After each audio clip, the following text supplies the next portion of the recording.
જામનગર શહેરની 3 ઘરફોડ ચોરીનો ભેદ ઉકેલાયો છે. મૂળ યુપીનો અને હાલ જામનગરમાં સેનાનગર વિસ્તારમાં વસવાટ કરતો એક શખ્સ ઝડપાયો છે. 23 વર્ષીય જ્ઞાનેન્દ્રસિંહ જાટ નામના શખ્સની એલસીબી પોલીસે ધરપકડ કરી છે. આરોપી પાસેથી પોલીસે 27 તોલા સોનું, 120 ગ્રામ ચાંદી, રોકડ અને મોબાઈલ ફોન કબજે કર્યો છે. પોલીસે કુલ ₹21,53,350નો મુદ્દામાલ જપ્ત કર્યો છે. ત્યારે ચોરીમાં સંડોવાયેલા અન્ય એક સંદીપ મોતીલાલ રાઠોડ નામના શખ્સની પોલીસે શોધખોળ હાથ ધરી છે. આરોપીઓ સર્વિસ સેન્ટરમાં કામ કરતા અને બંધ રહેણાંક મકાનને નિશાન બનાવતા હતા. જામનગર શહેરમાં એક જે ચોરોની જે એક ટોળકી છે અને જામનગર એલસીબી દ્વારા પકડવામાં આવેલ છે અને આ વતી હું જામનગર એલસીબીને બધાઈ આપું છું કે એક સરસ કામગીરી જામનગર એલસીબી પીઆઈ લગારિયાના નેતૃત્વમાં કરેલ છે. અને આ ચોરીની ઘટના છે જામનગરના સીટીસી ડિવિઝન પોલીસ સ્ટેશનમાં જે અમારા ફરિયાદી છે પ્રફુલભાઈ રમણીકભાઈ ચૌહાણ અને ઘરે એક ચોરી થયેલ હતી અને જેમાં લગભગ 6 લાખને આસપાસની ટોટલ ચોરી હતી, જેમાં નગદ અને સોનાના દાગીના પણ હતા. આને અલાવા 10મા મહિનામાં 2024માં પણ એક માયાબેન રામજીભાઈ ચંદ્રાને ઘરે પણ એક ચોરી થયેલ હતી અને આ ચોરી લગભગ 4 લાખની આસપાસની ચોરી હતી.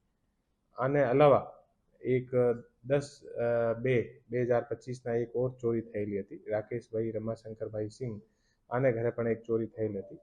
અને આ જે બધી જે ચોરીના બનાવ હતા, આ બનાવમાં સોના ચાંદીના દાગીના અને રોકડ રકમ ગયેલ હતી.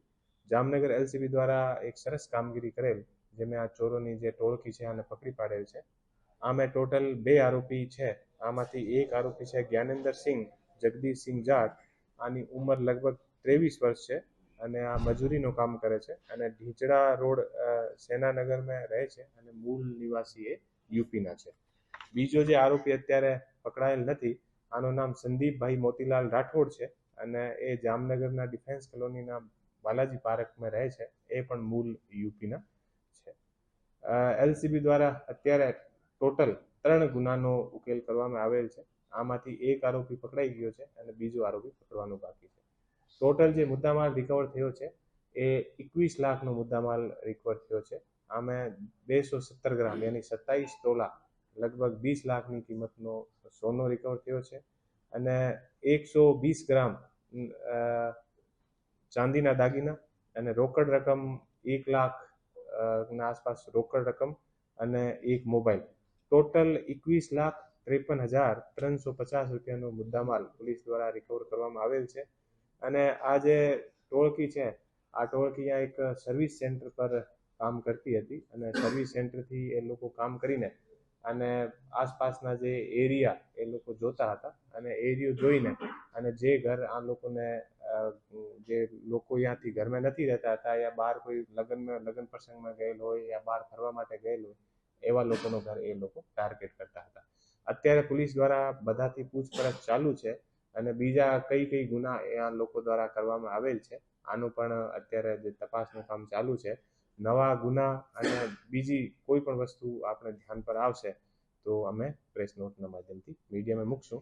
અને આ સરસ કામગીરી કરવા બદલ હું જામનગર એલસીબીના જે હેડ કોન્સ્ટેબલ દિલીપભાઈ તલવાડિયા, હિતેન્દ્રસિંહ જાડેજા, કાસમ બ્લોચ અને મયુરસિંહ પરમાર એ લોકો સરસ રીતે બાતમી આધારિત એ કામગીરી કરી હતી.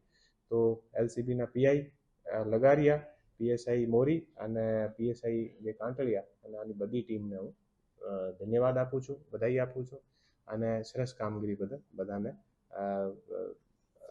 યોગ્ય ઇનામ પણ આપવામાં આવશે.